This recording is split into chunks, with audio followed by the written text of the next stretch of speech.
आज हम महाराष्ट्र बोर्ड का 10th का ज्योमेट्री का लेसन नंबर 2 पाइथागोरस थ्योरम का प्रैक्टिस सेट नंबर 2.2 का फुल सॉल्यूशन देखते हैं। उससे पहले थोड़ा सा बेसिक देख लेते हैं। Application of Pythagoras theorem in a triangle. Number 1, relation between the side opposite to acute angle and remaining two side, and number 2, relation between the side opposite to obtuse angle and remaining two sides can be determine with the help of Pythagoras theorem.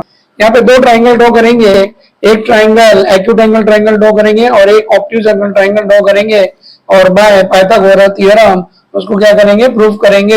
Example number 1 देखते हैं। In triangle A B C, angle C is an acute angle. तो यहाँ पे triangle A B C is an acute angle triangle और segment A D perpendicular to B C, then prove that A B square is equal to BC square plus AC square minus 2BC into DC।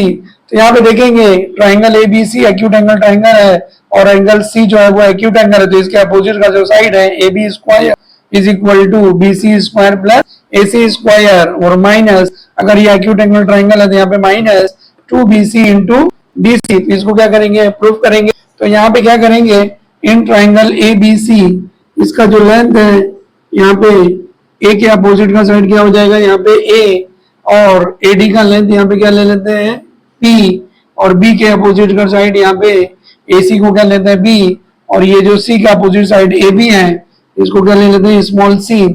ये जो letter capital B है तो यहाँ पे small letter B, और ए के opposite का side जो रहेगा स्मॉल लेटर ए, और डीसी को यहाँ पे क्या करते हैं एक्स ले लेते हैं। तो B D is equal to A minus X, और right angle triangle in triangle ADB और in triangle ADC Pythagoras theorem से क्या करेंगे, ये वाला इसको क्या करेंगे, प्रूफ करेंगे। यहाँ पे प्रूफ लिख देते हैं।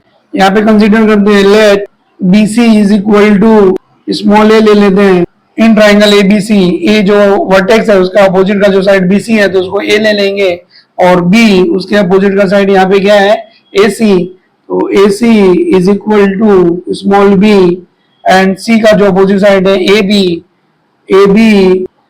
Is equal to C, and A D is equal to इसको पी ले लेते हैं, and D C is equal to X. तो यहाँ पे देखेंगे बी सी जो है वो ए है और डी सी जो रहेगा एक्स, तो B D therefore B D is equal to A minus x. अब यहाँ पे क्या करेंगे, in triangle A D B, in triangle A D B angle A D B is equal to 90 degree, और यहाँ पे AD is perpendicular to BD, therefore angle ADB is 90 degree by Pythagoras theorem। AB square is equal to AD square plus BD square।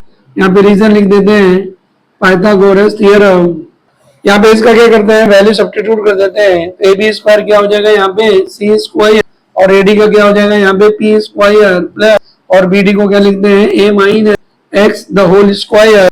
यहाँ पे इसको bracket open कर लेते हैं, P square plus A minus A और A minus X the whole square, A minus B the whole square, A square minus 2ab plus B square का formula use करके यहाँ पे इसको ब्रैकेट ओपन करेंगे, A square minus 2ax plus X square. तो यहाँ पे C square is equal to P square plus A square minus 2ax plus X square. तो C square is equal to P square plus A square minus 2ax plus X square. Equation number 1 लिख देते हैं।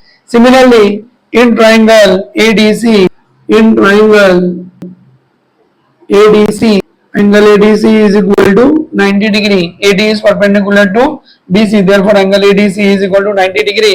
तो by Pythagoras theorem AC square is equal to AD square plus BC square, therefore AC square is equal to AD square plus DC square. यहाँ पे reason लिख देते हैं Pythagoras theorem.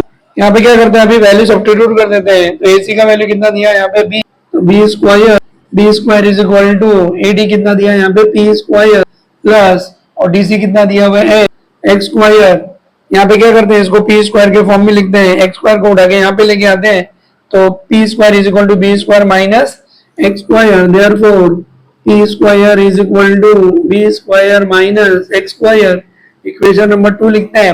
अब यहाँ पे पी स्क्वायर का जो वैल्यू है वो इक्वेशन नंबर 1 में सब्स्टिट्यूट कर देते हैं, B square minus x square. तो substituting the value of P square from equation 2 to in equation number 1, substituting the value of p square in equation 1, equation number 1 यहाँ पे लिख देते हैं C square is equal to, और P square के बदले क्या लिखेंगे यहाँ पे B square minus x square, B square minus x square plus A square minus 2a plus X square, दोनों क्या हो जाएंगे यहाँ पे कैंसल, इज इक्वल टू यहाँ पे क्या बच गया B square plus A square, B square plus A square minus 2a। अब यहाँ पे क्या करते हैं, इसका सबका वैल्यू सब्स्टिट्यूट कर देते हैं। तो बी का वैल्यू यहाँ पे सी स्क्वायर का वैल्यू कितना दिया हुआ है ए बी स्क्वायर, और बी स्क्वायर का यहाँ पे वैल्यू कितना हो जाएगा ए सी स्क्वायर, और ए स्क्वायर का क्या हो जाएगा बी सी स्क्वायर माइनस 2, और ए का वैल्यू कितना हो जाएगा बी सी, और एक्स का वैल्यू कितना हो जाएगा D C.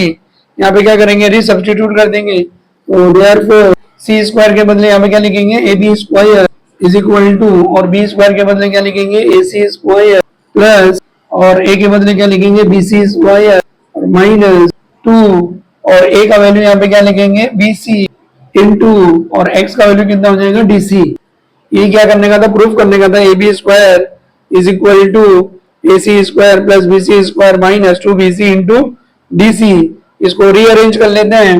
Therefore A B square is equal to B C square plus A C square minus 2bc into D C. ये क्या हो गया, प्रूफ हो गया।